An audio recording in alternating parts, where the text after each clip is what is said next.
मित्रांनो नमस्कार. MPSC mission 2018 lecture सिरीजमध्ये आपलं स्वागत आहे. आजचा आपला विषय आहे कंप्लीट स्टडी प्लॅन किंवा अभ्यासाचं नियोजन. आपले यूट्यूब, टेलिग्राम आणि फेसबुकवरचे हे वेगवेगळे चॅनल्स आहेत, पेजेस आहेत. तुम्हाला जर सबस्क्राईब करायचं असेल तर या लिंक्सला व्हिजिट करा आणि हे चॅनल सबस्क्राईब करा. यूट्यूबवरचे आपले व्हिडिओज जर तुम्हाला त्याच्या रेग्युलर अपडेट्स पाहिजे असतील तर त्यासाठी तुम्हाला सर्वात आधी सबस्क्राईब बटनवर क्लिक करावं लागेल आणि त्यानंतर इथे हा जो बेल शेप्ड आयकॉन आहे त्यावर क्लिक करावं लागेल, सो दॅट तुम्हाला हे नोटिफिकेशन्स वेळच्या वेळी मिळतील. सर्वात महत्त्वाची सूचना किंवा आपल्या प्लॅनमध्ये थोडासा चेंज, की आपण ठरवलं होतं की आपली ही जी लेक्चर सिरीज आहे ही 25 जुलैपासून आपण जी सुरू केली होती त्या लेक्चर सिरीजवर आधारित टेस्ट सिरीज मॉक टेस्ट आपली पहिली 6 ऑगस्टला होणं अपेक्षित होतं. पण मी एकूण आपलं वर्षभराचं जे पुढील एका वर्षाचं जे अभ्यासाचं नियोजन आहे ते पाहता जे वेगवेगळे पुस्तकं मी जी शॉर्टलिस्ट केलेली आहेत आणि त्यावर आधारित मी जे तुमचे लेक्चर्स घेणार आहे त्यावर आपण ज्या टेस्ट घेणार आहोत त्याचं एकूण नियोजन पाहता ते इतक्या शॉर्ट नोटीसवर जमत नव्हतं आणि त्यामुळे आपण थोडासा हा प्लॅन पुढे ढकलला आहे. तर सर्वात महत्त्वाची अनाउन्समेंट की आपली ही जी लेक्चर सिरीज आहे ती आपण सुरू करतोय 15 ऑगस्टपासून. ठीक आहे, म्हणजे आपण हे पुढे ढकलतोय. आणि टेस्ट सिरीज जी आहे ती ऑनलाईन मॉक टेस्ट असेल, ती महिन्याच्या 2ऱ्या आणि 4थ्या रविवारी असेल. याआधी आपण दर आठवड्याला ती प्लॅन करत होतो, पण एकूणच आठवडाभरामध्ये मी काही तुम्हाला जे शिकवणार आहे त्यावर चांगल्या दर्जाची 100 प्रश्न काढणं खूप अवघड आहे आणि त्यामुळे जर आपल्याला फुल लेंथ टेस्ट हवी असेल तर त्यासाठी आपल्याला 2 आठवड्याचा कालावधी किमान पाहिजे. आणि म्हणून आपण काय केलंय की दर महिन्याच्या 2ऱ्या आणि 4थ्या रविवारी आपण ही टेस्ट ठेवणार आहोत. आपली ही टेस्ट सिरीज सुरू होते 27 ऑगस्टपासून. ठीक आहे, म्हणजे आपण पहिलं लेक्चर कधी घेणार आहे 15 ऑगस्टपासून आणि पहिली आपली मॉक टेस्ट कधी असणार आहे 27 ऑगस्ट. आता याच्यात काही चेंज होणार नाही. तर पुन्हा एकदा आपण उजळणी करूया की आपली बेसिक्स काय आहेत. ठीक आहे, तर आपली चतुसूत्री अशी आहे की आपण अभ्यासाच्या नियोजनाकरिता मी तुम्हाला मार्गदर्शन करेल की कुठली पुस्तकं वाचायचे, कुठले टॉपिक्स वाचायचे. ठीक आहे, त्यानंतर मी जे तुम्हाला शिकवणार आहे ते रिलायबल सोर्सेस असतील सगळे, जे स्टँडर्ड टेक्स्ट बुक्स असतील मोस्टली NCERT वगैरे, त्यातनं मी ते पॉईंट्स काढून तुम्हाला शिकवणार आणि यावर तुम्हाला रोज उजळणी करायची आहे. आपलं जसं जसं लेक्चर्स पुढे जातील तसं तसं तुम्हाला त्या टॉपिक्सवर रिव्हिजन करणं हे तुमचं काम आहे. आणि साधारण 2 आठवड्याला एक आपली मॉक टेस्ट असेल. तर ही आपली ठरलेले 4 पिलर्स आहेत. ठीक आहे, यानंतर आपला हा जो प्लॅन आहे तो 2018 आपल्याला राज्यसेवा परीक्षा द्यायची आहे, हे आपलं मूळ टार्गेट आहे. पण याच परीक्षेसोबत मग त्याच अलाइनमेंटमध्ये दुसऱ्या परीक्षा असतात. उदाहरणार्थ PSI आहे, STI आहे किंवा असिस्टंट सेक्शन ऑफिसर आहे. ठीक आहे, टॅक्स असिस्टंट आहे, staff selection commission combined graduate लेवलची एक्झाम आहे, IBPSची PO आणि क्लर्कची एक्झाम आहे. यासारख्या GK किंवा जनरल स्टडीज बेस्ड आणि ॲप्टिट्यूड बेस्डच्या एक्झाम आहेत त्या 2018 आपल्याला देता येतील इतपत मी तुमची तयारी करून घेणार आहे. ठीक आहे, आणि त्यामुळे तुमचं देखील काम आहे की तुम्ही सुद्धा इट्स अ 2 वे ट्रॅफिक, म्हणजे मी तुम्हाला शिकवणार आहे आणि तुम्हाला सुद्धा त्या पद्धतीने शिकून तसं डिलिव्हर करायचं आहे. ठीक आहे, आणि त्यामुळे मग हा जो आपला चॅनल आहे तो जास्तीत जास्त मुलांपर्यंत तुम्ही पोहोचवायला हवा, सो दॅट प्रत्येकाला याचा फायदा मिळेल. आणि ऑनलाईन मॉक टेस्टचा फायदा असा असेल की तुम्हाला रिअल टाईम कळेल की तुमची रँकिंग काय आहे, तुमची तयारी काय आहे. ठीक आहे, त्यामुळे आपला ही जी मुवमेंट आहे किंवा चळवळ जी आहे ती जास्तीत जास्त विद्यार्थ्यांपर्यंत पोहोचवावी. ठीक आहे, तर मग लेक्चरला सुरुवात करण्यापूर्वी ही जी कोट आहे याकडे तुम्ही लक्ष द्या. ही आर्थर ॲश जो प्रसिद्ध टेनिस प्लेयर होता त्याची आहे.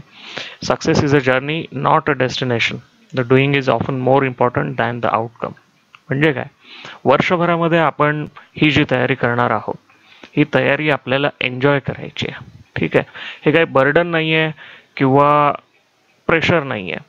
म्हणजे अभ्यास जो करायचा आहे जर तो तुम्ही एन्जॉय केला तरच त्याचे तुम्हाला पॉझिटिव्ह आउटकम्स मिळतील. ठीक आहे, डोळ्यासमोर फक्त 2018ची परीक्षा देऊन समोर ठेवून चालू नका. तर आपण काय करतोय हे तुम्ही उघड्या डोळ्यांनी नीट लक्ष द्या. प्रत्येक वेळेस आपण अभ्यास करताना आपण योग्य ट्रॅकवर आहोत किंवा नाही, आणि ते करत असताना तुम्ही ते एन्जॉय करायला पाहिजे. जर तुमच्यावर स्ट्रेस असेल, दबाव असेल, तर तुमच्याकडनं ते होणार नाही. ठीक आहे. मग आता एकदा आपण रिवाईज करूया बुक लिस्ट झटपट. अर्थशास्त्रासाठी आपण NCERTची इयत्ता 9वी, 11वी आणि 12वीची 3 पुस्तकं बघणार आहोत. त्यामधलं 11वीचं जे पुस्तक आहे ते इंडियन इकॉनॉमिक डेव्हलपमेंटचं महत्त्वाचं पुस्तक आहे. 12वीचं पुस्तक जे आहे ते इंट्रोडक्शन टू मॅक्रो इकॉनॉमिक्स वर आहे. जर तुम्हाला ही NCERTची पुस्तकं झाल्यानंतर संदर्भ पुस्तकं वाचायची असतील तर टाटा मॅग्रा-हिलचं रमेश सिंगचं पुस्तक आहे, किंवा रंजन कोळंबे सरांचं किंवा डॉक्टर किरण देसले सरांची देखील मराठीतून पुस्तकं उपलब्ध आहेत. हे NCERT किंवा स्टेट बोर्डाची पुस्तकं झाल्यानंतर आपल्याला ही रेफरन्स बुक्स घ्यायची आहेत. ठीक आहे.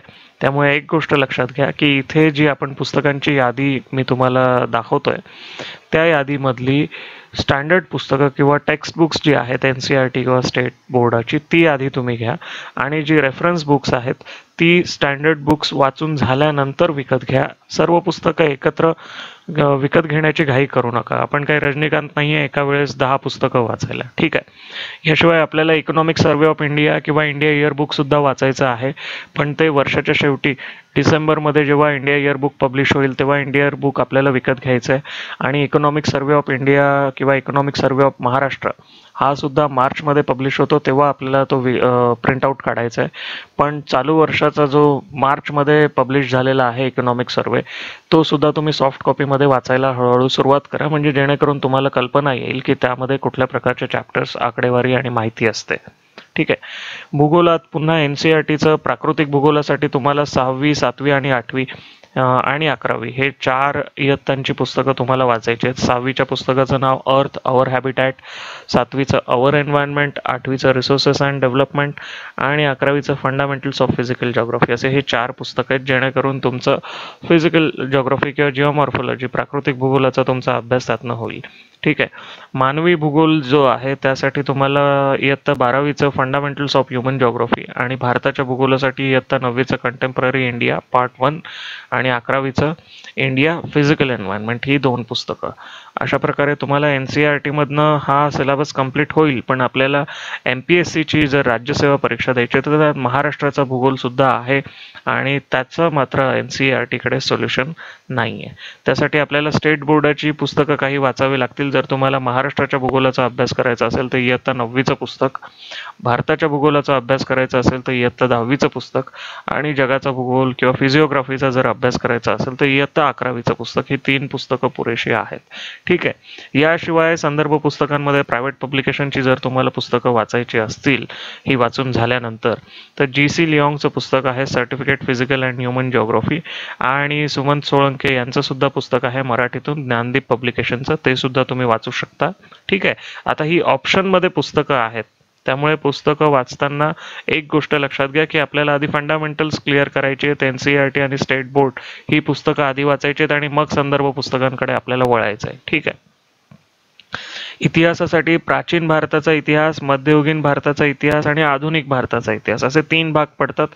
त्यामुळे आपल्याला 6वीचं आवर पास्ट पार्ट 1, 12वीचं themes in India history, Indian history याचं देखील पार्ट 1चं पुस्तक, त्यानंतर मध्ययुगीन भारताचा इतिहास त्यासाठी इयत्ता 7वीचं आवर पास्ट 2 आणि 12वीचं themes in Indian history part 1 अशी पुस्तकं वाचायची आहेत. जर मॉडर्न इंडिया किंवा आधुनिक भारताचा इतिहासाचा अभ्यास करायचा असेल तर इयत्ता 8वीचं आवर पास्ट पार्ट 3 आणि 10वीचं इंडिया अँड कंटेम्पररी वर्ल्ड आणि 12वीचं themes in Indian history part 3 अशी पुस्तकं तुम्हाला NCERTची वाचायची आहेत. आता ही आहेत इंग्रजीमध्ये. ठीक आहे. मराठीतून ज्यांना पुस्तकं ही वाचायची असतील त्यांनी स्टेट बोर्डाची 5वी, 8वी आणि 11वी अशी 3 पुस्तकं तुम्हाला वाचायची आहेत. 11वीचं जे पुस्तक आहे स्टेट बोर्डाचं त्यात महाराष्ट्राचा इतिहास आहे, आणि 5वी, 8वीची जी पुस्तकं आहेत त्याच्यामध्ये प्राचीन मध्ययुगीन भारताचा इतिहास त्यांनी कव्हर केलेला आहे. ठीक आहे. याशिवाय काही संदर्भ पुस्तकं आपल्याला वाचायची असतील तर ग्रोव्हर बेल्लेकरांचं मराठीतून पुस्तक आहे ट्रान्सलेटेड, ते अवेलेबल आहे. बिपिन चंद्रांचं इंग्लिशमधनं आणि ट्रान्सलेटेड तेही पुस्तक अवेलेबल आहे. जयसिंगराव पवारांचं पुस्तक आहे. स्पेक्ट्रम पब्लिकेशनचं मॉडर्न इंडियन हिस्ट्रीचं छोटंसं एक पुस्तक आहे. राजीव आहिर IPS जे आहेत त्यांचं एक पुस्तक आहे स्पेक्ट्रम पब्लिकेशनचं. याशिवाय महाराष्ट्राच्या इतिहासासाठी गठाळ सरांचं पुस्तक अवेलेबल आहे. ठीक आहे. त्यामुळे ही यादी मी जसं तुम्हाला सांगितलं की आधी आपल्याला टेक्स्टबुक विकत घ्यायचे आहेत आणि ते वाचून झाल्यानंतर मग आपल्याला वळायचे स्टँडर्ड बुक्सकडे. ठीक आहे. भारतीय राज्यव्यवस्थेसाठी NCERTचं पुस्तकांचं तशी सिरीज खूप छान आहे, 6वी पासून 12वी पर्यंतची. त्याच्यामध्ये सोशल आणि पॉलिटिकल लाईफची सिरीज आहे 6वी 7वी 8वीची, डेमोक्रॅटिक पॉलिटिक्सची सिरीज आहे 9वी 10वीची, आणि 11वीला इंडियन कॉन्स्टिट्यूशन ॲट वर्क आणि 12वीचं कंटेम्पररी वर्ल्ड पॉलिटिक्स. हे पुस्तकं आपल्याला साधारण वाचायची आहेत. ठीक आहे. याशिवाय स्टेट बोर्डाची जी पुस्तकं आहेत 9वी 10वी 11वीची ती तुम्ही वाचू शकता.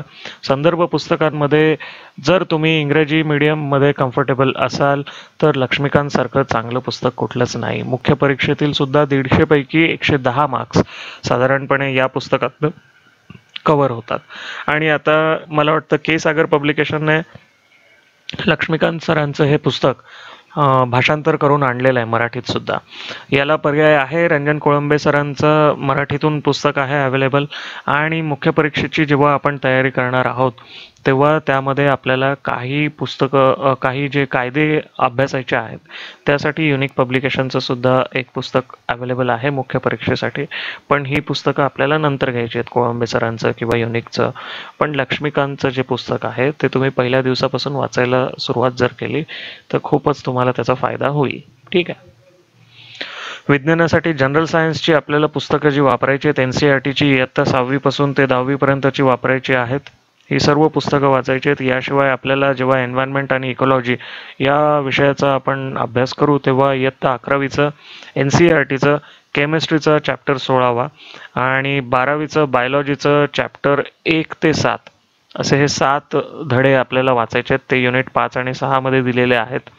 स्टेट बोर्डाची सुद्धा मग तुम्ही त्याला पर्याय म्हणून 6वी ते 10वीची पुस्तकं वाचू शकतात किंवा 11वी 12वीची सुद्धा काही सिलेक्टिव्ह टॉपिक्स तुम्ही वाचून घ्या.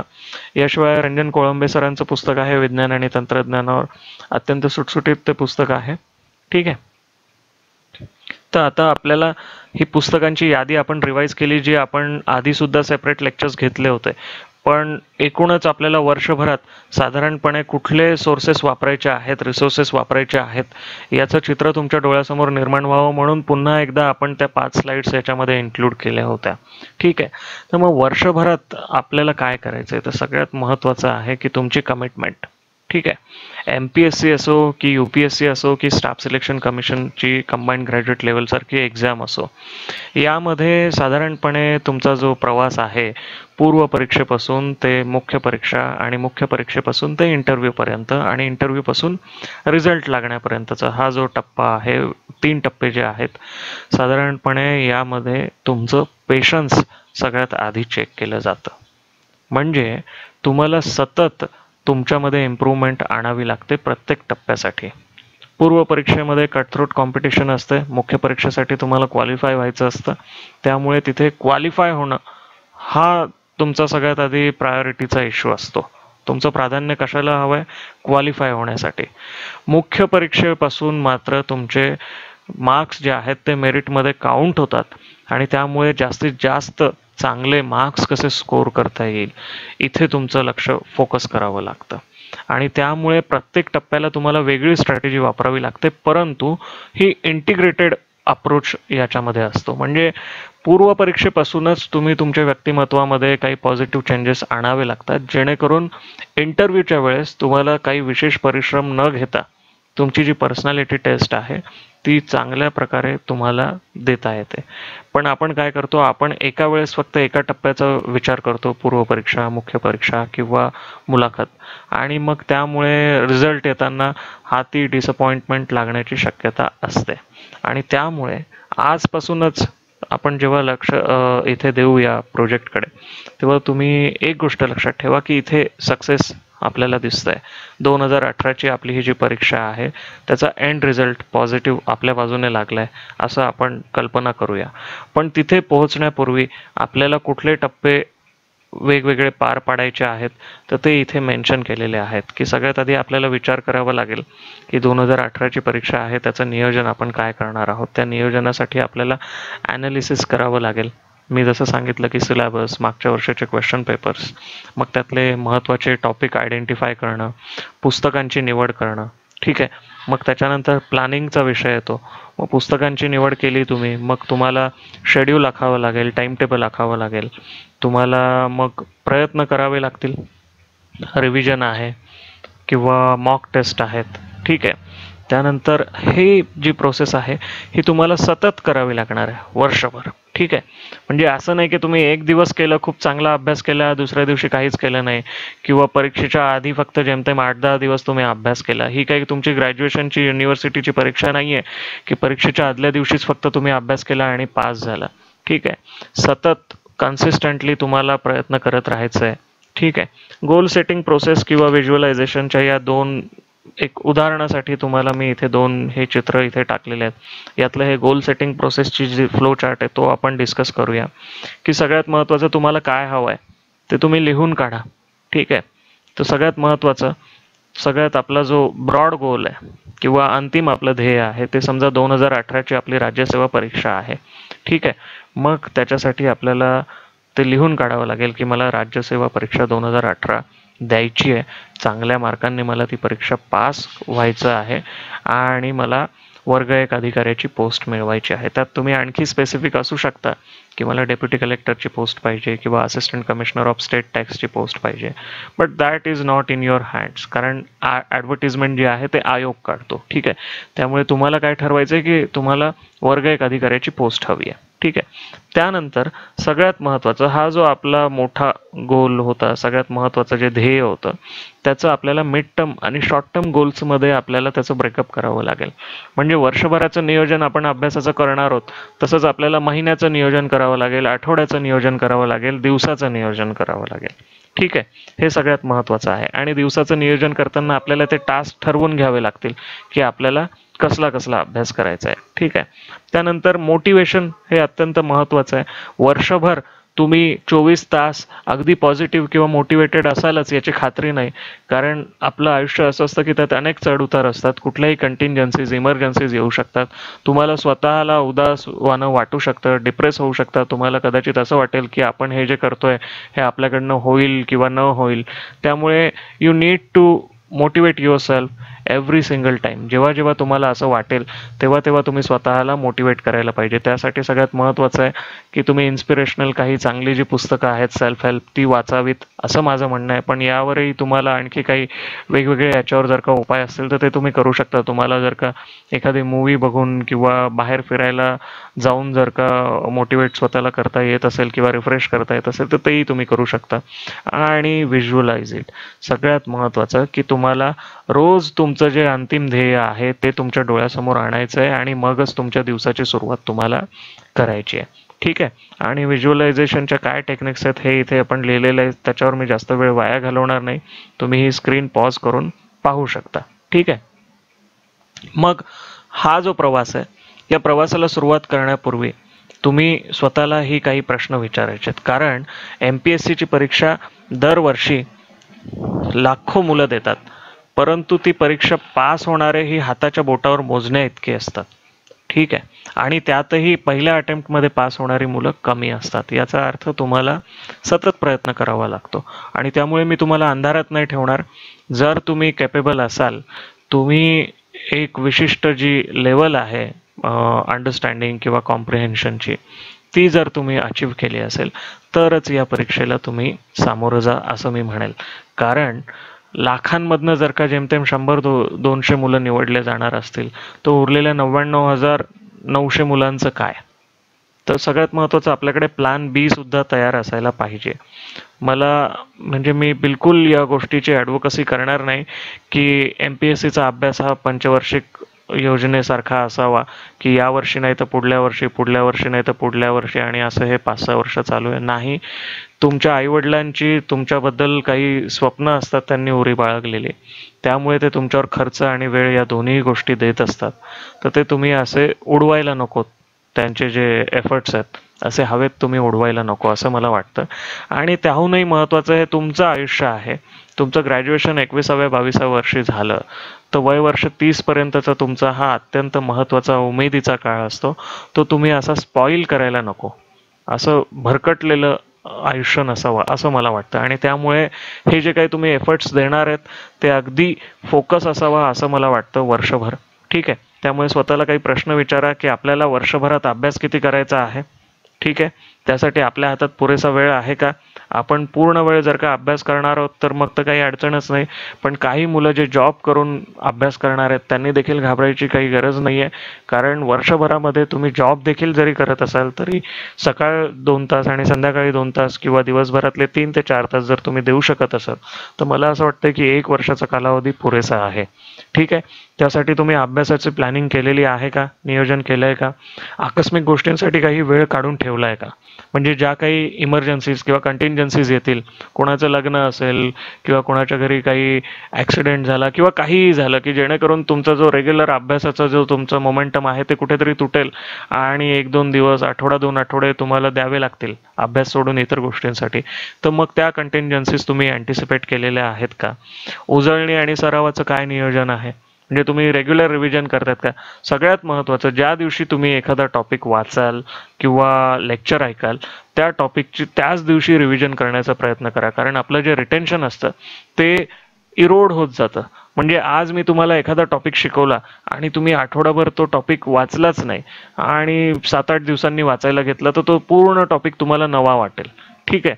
म्हणजे आपल्या मेमरीच्या काही लिमिटेशन्स आहेत त्या तुम्ही समजून घ्या आणि त्याप्रमाणे रिव्हिजन करा, मॉक टेस्ट द्या. ठीक आहे. आणि सगळ्यात महत्त्वाचा प्रश्न, तुम्ही स्वतःला फसवत तर नाही आहेत ना.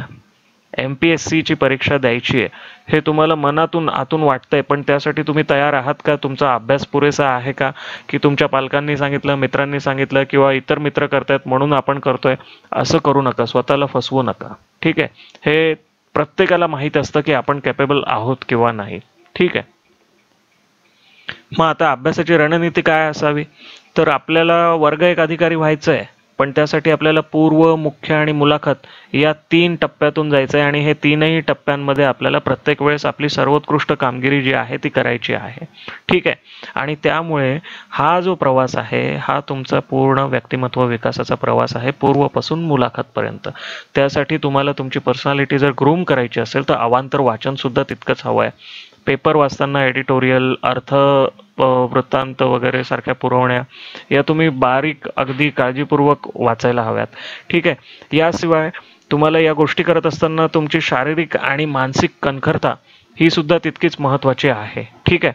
म्हणजे तुम्ही फिजिकली फिट आहात की नाही, तुमचं आहार, निद्रा आणि मनोरंजन यांचं काय नियोजन आहे, प्लस तुम्ही डेडिकेटेड आहात की नाही, तुमच्यामध्ये तो आत्मविश्वास आहे की नाही, स्वतःशी प्रामाणिक आहात की नाही आणि कामगिरीचं तुम्ही योग्य मूल्यमापन करता की नाही. ठीक आहे. तर याप्रमाणे तुम्हाला अभ्यासाचं नियोजन करायचं आहे, मासिक, साप्ताहिक आणि दैनंदिन. रोज प्रत्येक विषयाला हात लावायचा आहे. उदाहरणार्थ जनरल स्टडीज, भाषा, चालू घडामोडी आणि ॲप्टिट्यूड. आणि प्रत्येक विषयाला मोजका तुम्हाला रोज वेळ द्यायचा आहे आणि सगळी पुस्तकं एकत्र खरेदी करू नका. ठीक आहे. तर तुम्हाला या प्रवासासाठी शुभेच्छा देतो. आपली लेक्चर सिरीज 15 ऑगस्टला सुरू होणार आहे आणि पहिली आपली मॉक टेस्ट 27 ऑगस्टला असणार आहे. याकडे लक्ष असू द्या. आणि ही जी कोट दिली आहे स्क्रीन पॉज करून तुम्ही वाचा. अत्यंत महत्त्वाची कोट आहे रॉकी पिक्चरमधनं. मी ही वाचून माझ्या मराठी ॲक्सेंटमध्ये, मला ही कोट जी आहे ती रुईन नाही करायची आहे. ठीक आहे. धन्यवाद.